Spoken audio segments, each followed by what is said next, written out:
Doctor حضرات اس بیماری کا اتنا خوف پلا چکے ہیں کہ اور اس میں اتنا بزنس کر رہے ہیں، اور کوئی بیماری ایسی یا سچویشن نہیں جس میں اتنا خوف اور جو بیماری جو پھیل چکا ہے۔ تو چاہے امیر ہو یا غریب ہو، بغیر سوچے سمجھے اپنا سب کچھ لٹانے کے لیے تیار ہو جاتا ہے، اور ڈاکٹر حضرات اس کو جس طرح گائیڈ کرے وہ ایسے ہی کرتا ہے، اور کوئی بات سننے کے لیے تیار نہیں ہوتا۔ حالانکہ اس کا طب میں نیچرل اور ہربل طریقے سے انتہائی سستا دیرپا علاج موجود ہے۔ میں آج اس کے بارے میں مفصل گفتگو کروں گا انشاءاللہ، بلکہ یہ کہنا میرا کہ یہاں مستقل علاج موجود ہے۔ دیکھیے، اللہ پاک نے انسان کے لیے بہت سی آسانیاں پیدا کر رکھی ہیں۔ انسان نے اپنی زندگی خود ہی پیچیدہ کی ہوئی ہے، اس کا آسان اور قدرتی علاج اللہ پاک نے رکھا ہوا ہے طب میں، ہربل میں۔ ہمارا المیہ یہ ہے کہ ہم اس کی طرف جاتے نہیں ہیں۔ ہم کو ایک تو بہت زیادہ جلدی ہوتی ہے، اور اللہ کے اوپر توکل جو ہے وہ کم ہوتا جا رہا ہے۔ اللہ پاک نے جو وقت موت کا، اگر ہم اس بات کا توکل کر لیں کہ اللہ پاک نے جو موت کا وقت رکھ دیا ہے، اس میں کوئی دنیا کی طاقت ایک سیکنڈ بھی نہ بڑھا سکتی اور نہ ہی گھٹا سکتی ہے۔ تو اس چیز پہ اگر ہمارا توکل ہو تو ہمارے بہت سے مسائل جو ہیں نا وہ حل ہو جاتے ہیں۔ تو میں آج اس ٹاپک پہ جو ہے گفتگو کروں گا۔ دیکھیں، ہمارے جو طبی ماہرین ہیں، چاہے وہ ایلوپیتھی کے ہیں چاہے وہ ہربل کے ہیں، تو ان کا یہ ماننا ہے کہ لمبی عمر اور عمدہ صحت کا راز ہماری شریانوں اور انتڑیوں میں ہے۔ اگر وہ صاف ستھری ہے، صحت مند ہے، لچکدار ہے، تو ہم 120 سال یا اس سے زیادہ عرصے تک لمبی زندگی، صحت مند زندگی گزار سکتے ہیں۔ ہمارا جو اندرونی اعضاء اور نظاموں کا کام ہے وہ خون کی بہتر فراہمی کے معیار پر ہوتا ہے۔ صاف خون کی جو نالیاں ہیں یہ عمدہ صحت کی بنیاد ہے۔ اس بات کو جو ہے وہ تقریباً جو ماہر کارڈیالوجسٹ یا ماہر امراض قلب ہیں وہ بھی اس بات کو تسلیم کرتے ہیں۔ بچپن سے جب جوانی میں ہمارے اعضاء اور شریانیں نئی اور لچکدار اور صاف ہوتی ہیں، جس کی وجہ سے تمام اعضاء خوراک میں مکمل غذائیت حاصل کرتے ہیں، اور خون کی فراہمی جو ہے وہ بھی بہت اچھے طریقے سے ہوتی ہے۔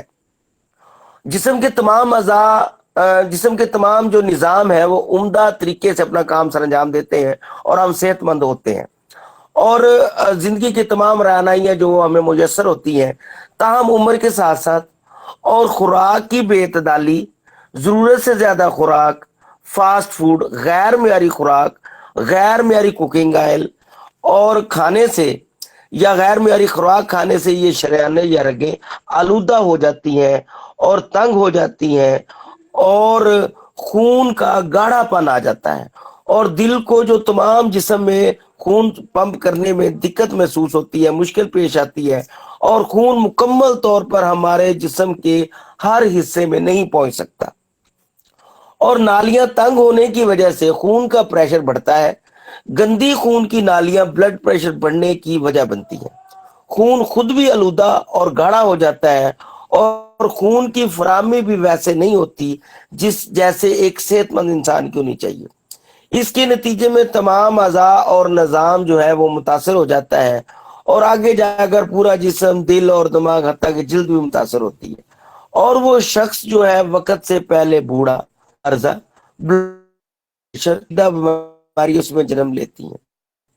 اب تھوڑا سا یہ سوچیں ہم کہ یہ آلودہ شریانیں بیسکلی ہیں کیا، یہ کس طرح ہوتی ہیں۔ ہم آپ ایک، میں جنرلی مثال اکثر دیا کرتا ہوں کہ ہمارے گھروں میں یہ جو پانی والا پائپ ہے استعمال ہم کرتے ہیں پانی کے پریشر کے لیے، تو بعض اوقات وہ پانی والا پائپ اگر اس میں پانی رہے اور اس کو ہم لپیٹ کے اندر رکھ دیں، تو کچھ دنوں کے بعد ہم دیکھیں کہ اس کے اندر گرینری اور کائی سی جم جاتی ہے۔ یہ پانی کتنا گندا اور غلیظ ہوتا ہے یہ آپ خود ہی اندازہ کر سکتے ہیں۔ کہیں پائپ میں وہ کائی زیادہ ہوتی ہے، اور کہیں وہ گرینری زیادہ ہوتی ہے، اور کہیں کم ہوتی ہے۔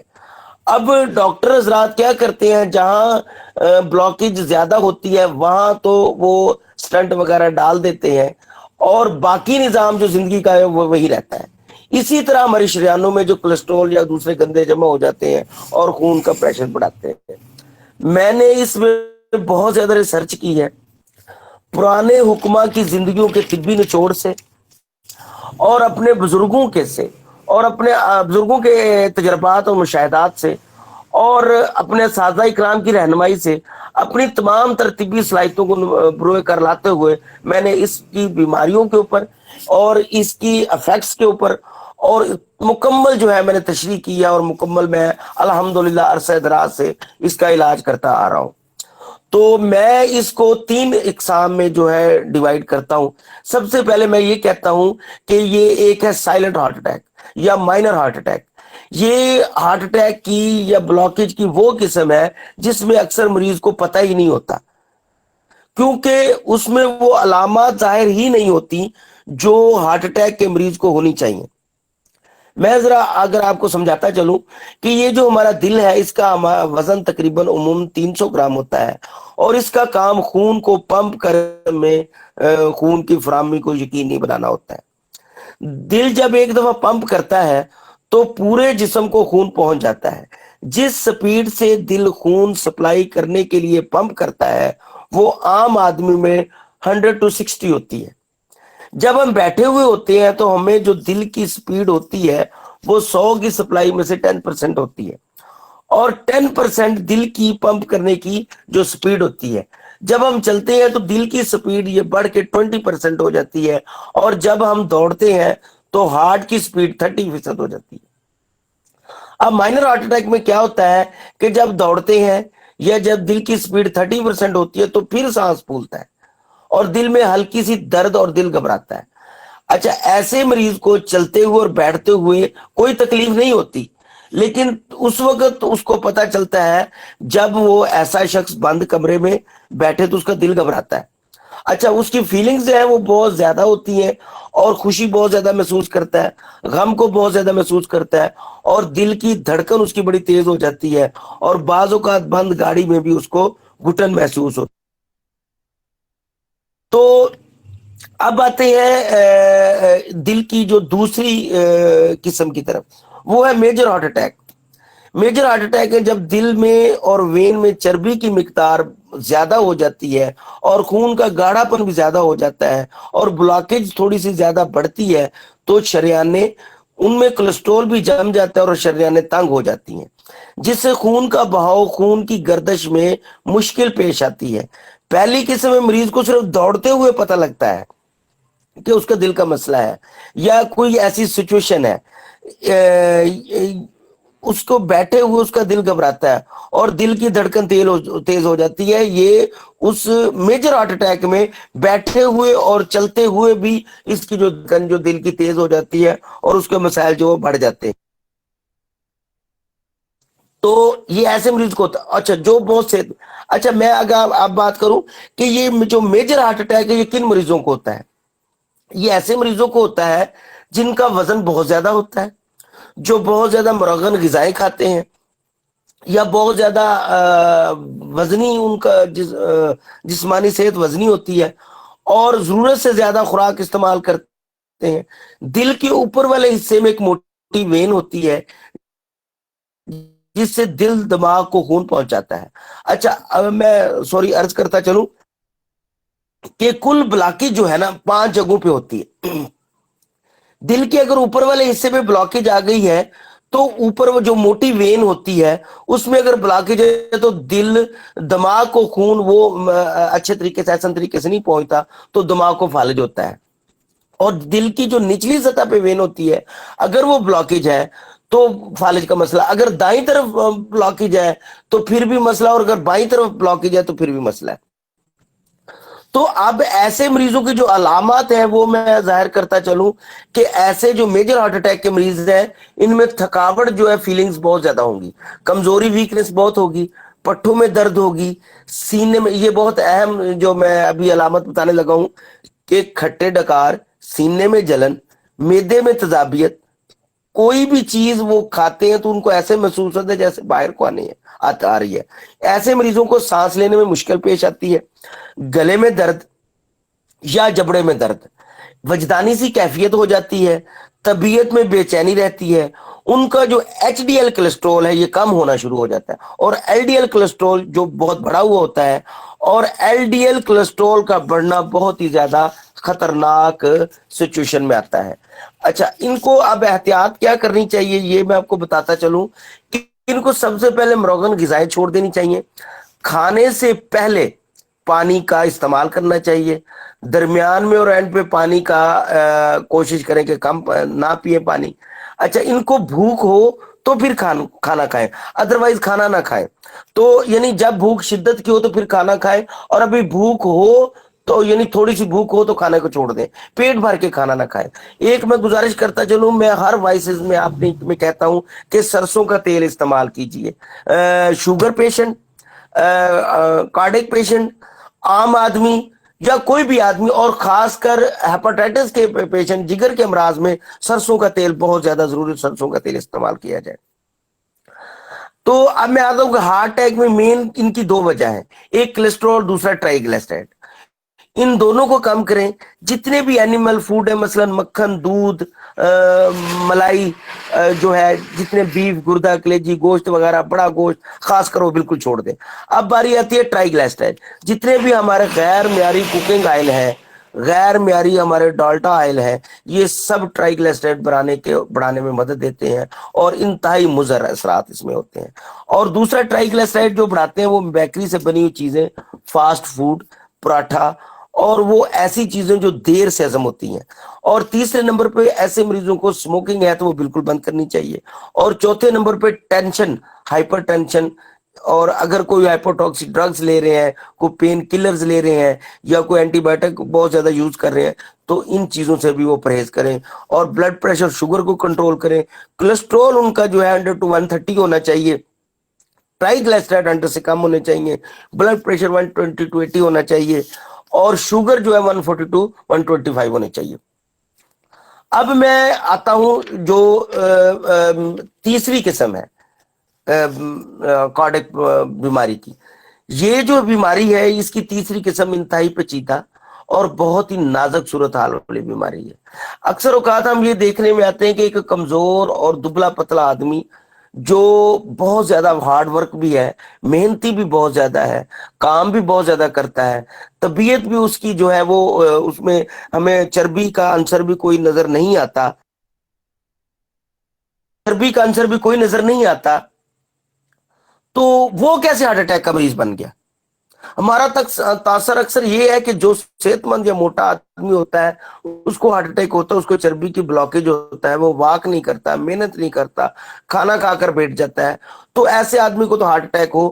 لیکن جو مسلسل محنت کرتا ہے، جو مسلسل ورزش کرتا ہے، جو اس میں چربی بھی نہیں ہے اور ہیلتھی بھی، یعنی اسمارٹ ہے بالکل، اس کو ہارٹ اٹیک کیسے ہو جاتا ہے؟ تو اس کی تفصیل ذرا میں بتاتا ہوں۔ ہم اکثر ہوٹلوں کے کھانے اور پانی نہ پینے کی وجہ سے، یا پانی کم پینے کی وجہ سے، یا گرم تاثیر غذائیں یا ناقص غذا کھانے سے ہمارے معدے میں تذابیت پیدا ہو جاتی ہے، یا کوئی ایسی ہائپوٹاکسک ڈرگز، پین کلرز، یا کوئی ایسی دوائی جو متواتر ہم استعمال کرتے آ رہے ہیں، معدے میں اس سے السر یا معدہ میں شدید جلن اور تذابیت پیدا ہو جاتی ہے۔ یہ جو تذابیت اور جلن ہے، جس کے نتیجے میں یہ تذابیت اور جلن جگر بھی محسوس کرتا ہے، اس کے ایفیکٹس، اور جگر میں ضعف جگر، ورم جگر، اور آگے جا کے بہت زیادہ پیچیدگیاں اس میں پیدا ہو جاتی ہیں، اور جگر پھر یہی جو ہیٹ ہے وہ ہمارے مثانے کو دیتا ہے، اور ایک نئی بیماری جنم لیتی ہے جس میں مرد ہو یا عورت، اس کے پیشاب کے راستے ایک سفید رطوبت خارج ہونا شروع ہو جاتی ہے، جس کو پس سیل کہتے ہیں، چربی کہتے ہیں، لکوریا کہتے ہیں، جو بھی مختلف نام ہیں اس کے۔ اس سفید رطوبت کے مسلسل اخراج سے ہماری شریانیں اور انتڑیاں خشکی کی وجہ سے سکڑنے اور پچکنے لگتی ہیں۔ دیکھیں، جب ہمارے خون سے یہ پس سیل نکلتے ہیں، یہ ہمارے جو پلیٹلیٹس ہیں، یا یہ ہمارے جو رطوبت ہے، پس وغیرہ یہ نکلتی ہے، چکناہٹ ہماری نکلتی ہے، تو ہمارے خون میں گاڑھا پن آ جاتا ہے۔ جب یہ خون میں گاڑھا پن آ جاتا ہے اور انتڑیاں خشکی سے سکڑ اور پچک جاتی ہیں، تو پھر کیا ہوتا ہے کہ یہ تنگ کی نالیاں جو ہیں بلڈ پریشر بڑھنے کی وجہ بنتی ہیں۔ خون جو ہے خود بھی آلودہ ہو جاتا ہے اور خون کی فراہمی بھی ویسے نہیں ہوتی جیسے ایک صحت مند انسان کی ہونی چاہیے. نالیاں خشکی کی وجہ سے سکڑنے اور پچکنے لگتی ہیں, اور باریک رگیں جو دل کو طاقت دیتی ہیں ان میں خون نہیں پہنچتا تو ڈاکٹر کہتا ہے بعض اوقات باریک باریک رگوں سے جب خون دل کی جو رگوں کو خون نہیں پہنچتا تو ڈاکٹر کہتا ہے آپ کے دل کے پٹے کمزور ہیں, اور دل پورے جسم کو خون نہیں اچھی طرح پہنچا پاتا کیونکہ نالیاں سکڑی ہوئی ہوتی ہیں. اب اگر وہ باریک باریک رگیں ان میں گاڑے پانی کی وجہ سے دماغ کے خون نہیں پہنچ رہا تو دماغ میں پرابلم, ان کو مائیگرین کا پرابلم, ہیئر فال کا پرابلم, سر درد کا پرابلم اور نظر کی ویکنس کا پرابلم, کئی زیادہ پرابلم آ جاتے ہیں. اچھا یہی خشکی جب ان کی یعنی باریک باریک جلد کو نہیں جلتی تو جلد میں کئی افیکٹ آ جاتے ہیں, جیسے گینگرین ہے, شوگر کا مریض ہو تو خشکی کی وجہ سے الرجی ہے, پھنسیاں ہیں, جلد سوکھی روکھی ہوئی ہو جاتی ہے, اور اس کے نتیجے میں تمام اعضاء اور نظام متاثر ہو جاتے ہیں, اور آگے جا کر جس طرح میں بتا رہا ہوں پورا جسم, دل, دماغ حتیٰ کہ جلد بھی متاثر ہو جاتی ہے. تو بعض اوقات ایسے مسائلوں میں تو اگر آپ کو شدت کے مسائل ایسے ہیں تو آپریٹ کے لیے اگر جاتے ہیں تو وہ ڈاکٹر بعض اوقات تو کہتا ہے کہ یہ آپ نے آج کا آپ کا آپریٹ ممکن نہیں ہے کیونکہ آپ کی انتڑیاں خشکی سے سکڑ اور پچک گئی ہیں.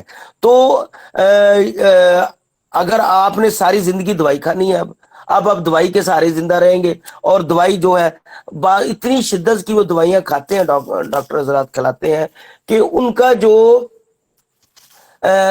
جسم ہے اس سے بھی دوائیوں کی سمیل آتی ہے, اور پخانہ کرتے ہیں تو واش روم سے بھی دوائیوں کی سمیل آتی ہے, اور ان کے جب کوئی ساتھ بیٹھا ہو تو اس سے بھی دوائیوں کی سمیل آتی ہے. تو اب یہ مریض جو ہے ہائی بلڈ پریشر, معدے کی تیزابیت, خون کی کمی اور اعصابی کمزوری کا شکار ہو جاتا ہے. اچھا جو اگر وہ شوگر کا مریض ہے تو پھر خشکی کی وجہ سے اس کے گینگرین کا پرابلم ہو جاتا ہے, اور بڑی شریانوں میں خون کے لوتھڑے جمنے لگتے ہیں. دماغ کے ٹشوز میں خون کی مسلسل خلاف ورزی کے باعث بعض اوقات اعصابی موت شروع ہو جاتی ہے, اور جسمانی اعضاء کا نظام متاثر ہو جاتا ہے. اچھا جب یہ رطوبت جو پس مسلسل اخراج ہوتی ہے تو یہ ہمارے گردوں پر حملہ کرتی ہے, تو گردے خشکی کی وجہ سے سکڑنے لگتے ہیں اور ہمارا کریٹینائن بڑھانے کی کا وجہ بھی بنتی ہے, اور جسم میں خون کی کمی ہو جاتی ہے, اور خون میں خشکی بہت زیادہ ہو جاتی ہے. اب یہاں جو میں بات کرنا چاہتا ہوں کہ طب کی, کہ یہاں ضرورت اس عمر کی ہے کہ کوئی ایسی دوائی ہو جو ہماری شریانوں کو صاف کرے, ہمارے جو خون کے گاڑھے پن کو دور کرے, ہمارے خون کی مکمل کرے, اور خون میں اگر کوئی لوتھڑا ہے تو اس کو زائل کرے, اور جو شریانیں خشکی کی وجہ سے سکڑ گئی ہیں, پچک گئی ہیں, ان کو جو ہے وہ ان کو تر کرے, ان میں لچک پیدا ہو, اور ان کو جو پاس رطوبت ہے وہ روکے اور اس کو بند کرے. اچھا یہ جو میجر ہارٹ اٹیک ہے اس کی میڈیسن اور ہے میرے طب میں, اور جو یہ مائنر ہارٹ اٹیک اس کی میڈیسن اور ہے. اور اب یہاں جو میں علاج بتا رہا ہوں وہ ہے پیچیدہ, جو جس طرح میں نے خشکی کے سکڑنے اور پچکنے کی وجہ سے جو پرابلمز آ جاتے ہیں اس کی میں بات کر رہا ہوں. تو جو ہمارے جسم میں ایچ ڈی ایل کولیسٹرول ہے جو بہت زیادہ یعنی کم ہو رہا ہے, اور ہمارے جسم کو ایچ ڈی ایل کولیسٹرول کی ضرورت ہوتی ہے وہ باڈی کو پہنچائے اور پیدا کرے, اور خون میں گاڑھا پن جو ہے اس کو پتلا کرے, اور دوران خون کے نظام کو بہتر بنائے, اور خون کی حدت کو کم کرے, اور خون کی روانگی کو بہتر طریقے سے چلائے. تو پیارے بھائیوں, ہمارے مذہب اسلام جو ہے وہ ایک مکمل ضابطہ حیات ہے. قیامت تک کے آنے والے انسانوں کے تمام مسائل کا حل صرف اور صرف دائرہ اسلام میں ہی ہے. انسان جتنی بھی ترقی کر لے اس کو اپنے مسائل کے حل کے لیے اسلام کے اصول اپنانے چاہیے. طب نبوی میں صلی اللہ علیہ وسلم میں ان تمام بیماریوں کا بہتر حل موجود ہے, اور انہی اصولوں کو اپنا کر اللہ تعالیٰ کے فضل و کرم سے طب نبوی اور پرانے حکیموں کی زندگیوں کے طبی نچوڑ سے میں نے 5 اجزاء پہ مشتمل اس کی دوائی بنائی ہے, اور الحمدللہ ثم الحمدللہ عرصہ دراز سے میں اس کا علاج کر رہا ہوں. سب سے پہلے جو معدے کی تیزابیت ہے, سب سے پہلے جو معدے کی تیزابیت ہے اس میں ایک ہربل جڑی بوٹیوں کا صفوف ہے جو میں آدھا چمچ پانی کے ساتھ کھانے سے پہلے دیتا ہوں. اس سے معدے کی تیزابیت ختم ہوتی ہے. معدے کے السر اور سوزش کے لیے جو انتہائی مفید ہے.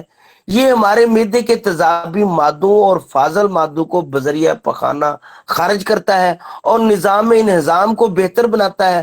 اور یہ سفوف جو ہے جو میں جڑی بوٹیوں سے تیار کرتا ہوں، اس سے جو قبض کی جو تکلیف ہے یا بواسیر کی کوئی تکلیف ہے یا انتڑیوں کی جو پخانے کو نیچے دھکیلنے کی جو طاقت ختم، وہ بحال ہوتی ہے.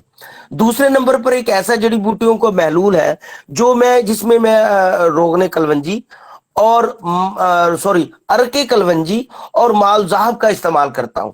اس سے میں خون کو گاڑے پن کو پتلا کرنے کے لیے بڑا ہی مؤثر اقدامات اس سے ہوتے ہیں. اگر آپ جو ارک ہے چند قطرے پینے سے پہلے دن سے ہی بلاکیج کا مسئلہ آپ کو ایسا محسوس ہوگا کہ آپ ہلکا پھلکا جسم ہو گیا ہے. دل کے اندر جو آپ کے بوجھ تھا، دل کے اوپر جو بوجھ تھا، جو ہر وقت بے چینی کی کیفیت تھی، وہ اللہ کے فضل و کرم سے ٹھیک ہو جاتی ہے.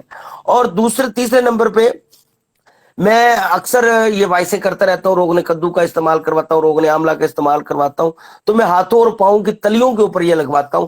تو ہاتھوں اور پاؤں کی تلیوں پہ اچھا یہ جو میرا روغن ہے جو میں روغن شفا کے نام سے میں نے بنایا ہے، اس میں میزج روغن کدو کی ہے، اس میں میزج جو ہے خشخاش کے روغن کی ہے، اور دھنیے کے روغن کے، کشنیز کے روغن کی ہے. اس کے علاوہ اس میں آملے کے روغن کی ہے، اور مین جزو اعظم روغن کدو ہے. تو جو اکثر آج جو بہت ہی پیچیدہ بیماری ہے، پاؤں کی تلیوں کا جلنا، پاؤں کی تلیوں میں خارش، پاؤں کی تلیوں میں عجیب سی سنسناہٹ، اور یہ پرابلم شوگر کے مریضوں کے ایسے ہوتے ہیں، ہیپاٹائٹس کے مریضوں کے ہوتے ہیں، ان کی علامات مختلف ہیں، اور کارڈک مریضوں میں ایسے ہوتے ہیں. تو جب یہ تلووں پہ لگتے ہیں تو الحمدللہ ثم الحمدللہ اسی وقت 10 سے 15 منٹ میں جو ہے یہ بہت زیادہ فاقہ کرتا ہے یہ روغن. اس کے علاوہ یہ روغن اس چیز میں افیکٹیبل ہے کہ جس کو نیند نہیں آتی اور وہ گولیاں کھا کے سوتا ہے، اور الحمدللہ ثم الحمدللہ پہلے دن سے ہی ابھی روغن لگایا نہیں ہوتا مکمل تو وہ پرسکون نیند سوتا ہے. دوسرے نمبر پر بازوں کا جو اعصابی کمزوری، دماغی کمزوری اور جسمانی کمزوری کا بہت زیادہ آج کل جو شور اٹھا ہوا ہے، تو اس میں یہ بہت زیادہ افیکٹیبل ہے. جتنا بھی انسان تھکا ہوا ہو، جتنا بھی انسان جو پریشان ہو، ڈپریشن کا شکار ہو، یا اس کو دماغی طور پہ بہت زیادہ اس کو سائیکو پرابلم ہے، تو اس میں یہ روغن بہت زیادہ کارآمد ہے. تلیوں کے، پاؤں کی تلیوں، ہاتھوں کی تلیوں میں لگانے کی دیر ہے کہ بہت زیادہ وہ ریلیکسیشن محسوس کرتا ہے، اور بہت زیادہ اپنے فیلنگ جو ہے وہ بہت زیادہ اچھی پیدا ہوتی ہے اس کی. اور یہ خصوصاً یہ روغن دل اور دماغ کو بہت طاقت دیتا ہے. یہ ایسی جڑی بوٹیوں کو، جس طرح میں نے عرض کیا، مرکب ہے جن جڑی بوٹیوں کو کام دل اور دماغ کو طاقت دینا ہے. یہ دماغ کے تمام ریشوں کو باریک باریک رگیں جو ہے ہماری، ان کو جو ہے تر کرتا ہے، اور جسمانی، جس طرح میں نے تھکاوٹ کو اور مائگرین میں یہ بہت زیادہ فائدہ مند ہے. اچھا اگر اس کو آپ جلد کے اوپر لگائیں تو یہ گینگرین کو بہت زیادہ فائدہ دیتا ہے، شوگر کے مریضوں کے لیے بہت زیادہ فائدہ مند ہے. چوتھے نمبر پہ ایسی جڑی بوٹیوں کو روغن ہے جو دودھ میں چند قطرے ڈال کے دینے ہوتے ہیں. تو یہ جو ہمارے جگر کو بہت زیادہ سکون دیتا ہے. یہ جن کا فیٹی لیور ان کے لیے بہت زیادہ مفید ہے. جن میں ذوف جگر، ورم جگر ہے، ان کے لیے یہ بہت زیادہ مفید ہے. اور اس روغن کی سب سے بڑی جو خوبی ہے، جو ہمارے جسم میں پس یا رطوبت یا چکنا مواد نکل چکا ہوتا ہے، یہ اس کی کمی کو پورا کرتا ہے. اور اس میں ایسی جڑی بوٹیوں کا مرکب ہے جن جڑی بوٹیوں سے ایچ ڈی ایل کولیسٹرول بنتا ہے، اور ایچ ڈی ایل کولیسٹرول ہمارے جسم کو بہت زیادہ ضروری ہوتا ہے. جب ہم لیپڈ پروفائل بنواتے ہیں تو اس میں یہ ہوتا ہے کہ ایچ ڈی ایل کولیسٹرول ہمارا بدستور کم ہو رہا ہے، ایل ڈی ایل کولیسٹرول بڑھ رہا ہے، ٹرائیگلیسیرائڈ بڑھ رہے ہیں. تو یہ جو ایچ ڈی ایل کولیسٹرول ہے، یہ ان جڑی بوٹیوں کا مرکب ہے جن جڑی بوٹیوں میں ایچ ڈی ایل کولیسٹرول پایا جاتا ہے. اچھا یہ جو روغن جس میں پینے کی بات کر رہا ہوں، اس کے پینے سے پہلے دن جس میں طاقت آتی ہے، انتوں میں اور شریانوں میں خشکی کو دور ہوتی ہے، اور جو ہے ہماری پس ضائع ہو چکی وہ واپس آتی ہے. پانچویں نمبر پہ آخری جو میں صفوف کا ذکر کرنے لگا ہوں، یہ ان جڑی بوٹیوں کو مرکب ہے جو مثانے اور گردے کو طاقت دیتی ہے. اچھا یہ گردے جن کے کریٹینائن ہے، یہ جن کے گردوں کے پرابلمز ہیں، یہ ان کے لیے بہت زیادہ مفید ہے. یہ ہمارے پیشاب یا پس کے رستے کوئی بھی کسی قسم کی رطوبت، خواہ وہ کوئی خون وغیرہ آ رہا ہے، یا وہ پس وغیرہ آ رہی ہے، یا کریٹینائن آ رہا ہے، یا کوئی چربی آ رہی ہے، یا ایسے مریض جن کو پیشاب بار بار آتا ہے یہ ان کے لیے بہت زیادہ مفید ہے. یہ ہمارے مثانے اور گردوں کو اتنا طاقتور کر دیتا ہے کہ اس کے استعمال سے ہمارے پاس یہ چربی وغیرہ خارج نہیں ہوتی. جس طرح میں نے بار بار عرض کر رہا ہوں کہ پیشاب بار بار جن کو آتا ہے یہ ان کے لیے بہت مفید ہے. تو میں الحمدللہ 7-8 سال سے بدستور اس بیماری کا علاج کر رہا ہوں پیور ہربل طریقے سے, اور میں نہیں سمجھتا کہ مارکیٹ میں اس وقت کوئی ایسی دوائی موجود ہے. اور میں اپنے بڑے بڑے اساتذہ کا سیمپل وغیرہ دے چکا ہوں, اور میں خصوصاً ڈاکٹر اکرم صاحب کو بھی ایک دو دفعہ کہنا چاہتا ہوں اس سیمینار ویبینار کے توسط سے کہ آپ بھی اس کے سیمپلز وغیرہ لیں اور اس کو چیک کریں اور دیکھیں کہ میرے باتوں میں کتنے سچائی ہے. تو یہ جو دوائی ہے یہ 21 دن 40 دن کے اندر اندر مریض کو مکمل صحتیاب کر دیتی ہے.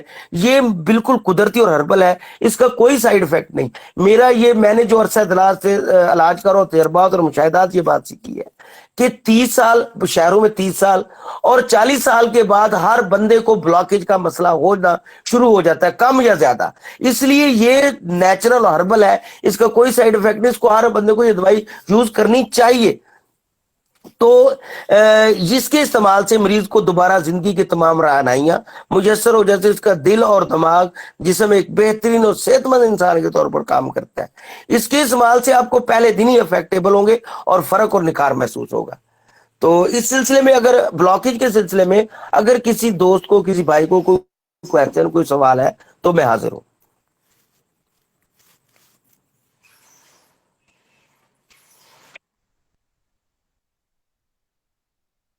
جی